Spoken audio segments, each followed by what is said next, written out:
Archetypes are examples of architecture that make visible the construction of a specific mode of order, power, and reality. They negotiate and mediate between a set of forces that are otherwise in open conflict and tend towards chaos. This year, Diploma 19 began by investigating commodities or practices that give us a sense of temporary relief amidst experiences of depression, anxiety, uprootedness, or disorientation. Those sources of relief then led us to a forensic, typological investigation of the architecture, infrastructure, social relations, and archetypes out of which that commodities production, distribution, and consumption have emerged historically.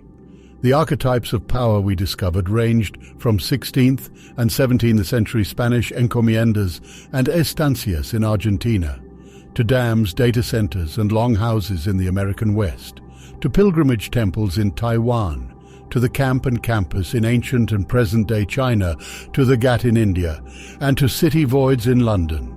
Ultimately, the archetypes we encountered taught us about how form is a nexus that filters and weaves realities, how form constitutes a threshold of a shift in paradigm or mode. Form is as dangerous as it is potentially emancipatory. This year in Diploma 19, we questioned how form might invite the unknowable, the ungovernable, and the other in. Other modes of living, working, and being are already always emerging and just as quickly being shut down. How might we carve out spaces for those thousands of radically different worlds to finally and actually realize themselves?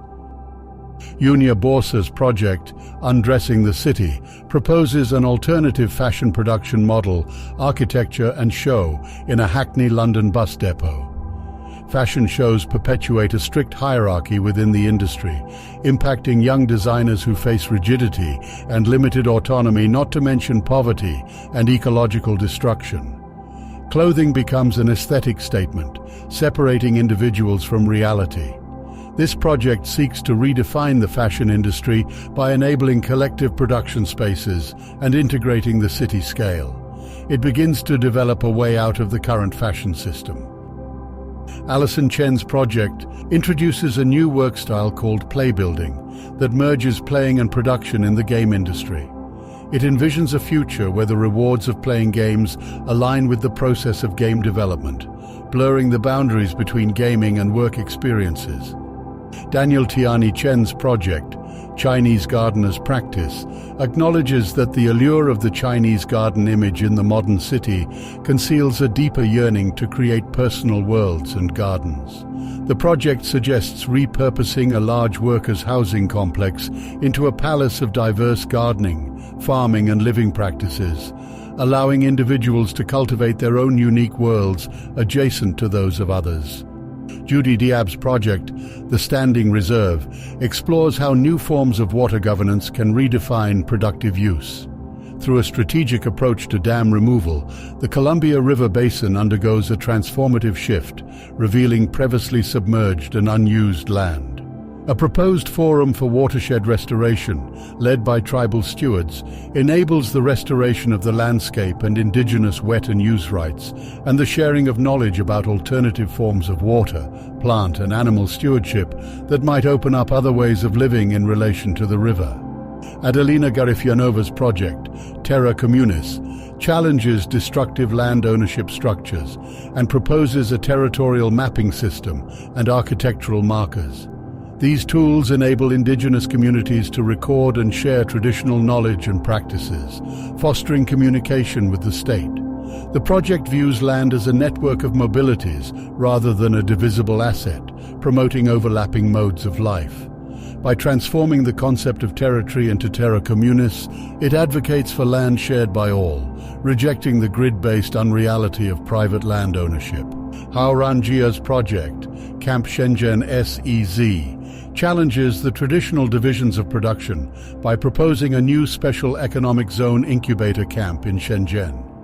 The project blurs boundaries between manufacturing and design, living and working, production and reproduction, and innovation and city form. It embraces the idea that transformation and saving power arise where danger grows. This new SEZ of Camp Shenzhen symbolizes an acceleration of transformation, akin to Shenzhen's original designated zone.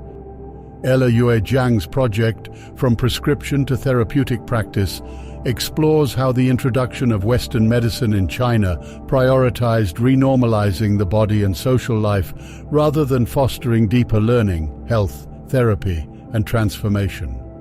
Drawing inspiration from alternative healing practices on the periphery of Chinese hospitals, the project proposes renovating worker apartment complexes into self-organized spaces for support and care to transform existing housing for new modes of life and architecture. Winnie Ng's project, Living on the Sacred Ghat, explores the convergence of ritual, the sacred and profane, the ghat and housing. It proposes a community land trust integrated with a ghat in Kanpur, whose form is shaped by local ceremonial events, making it specific and sacred. However, during ordinary times, its purpose becomes ambiguous, allowing residents to utilize its steps, pools, flows, and canopies freely.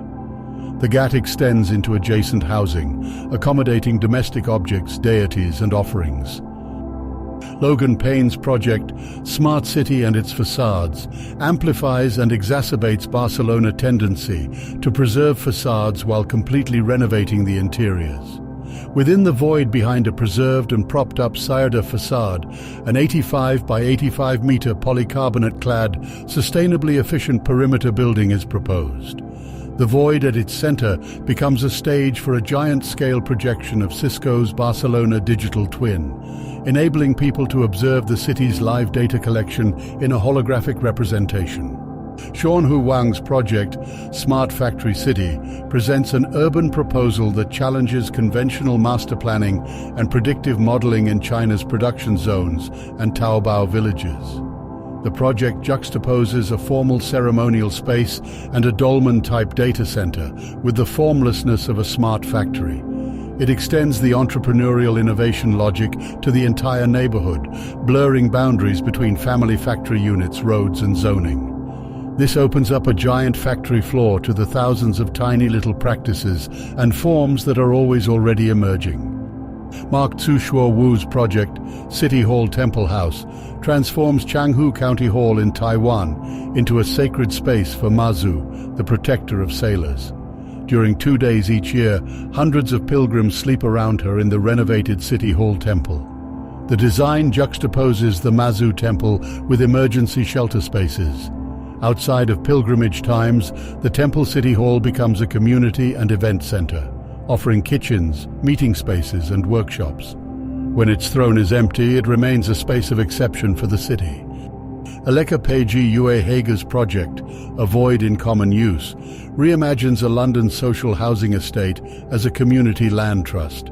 The project challenges the current architectural ideology of inaccessible courtyard spaces by transforming them into shared extensions of the domestic realm.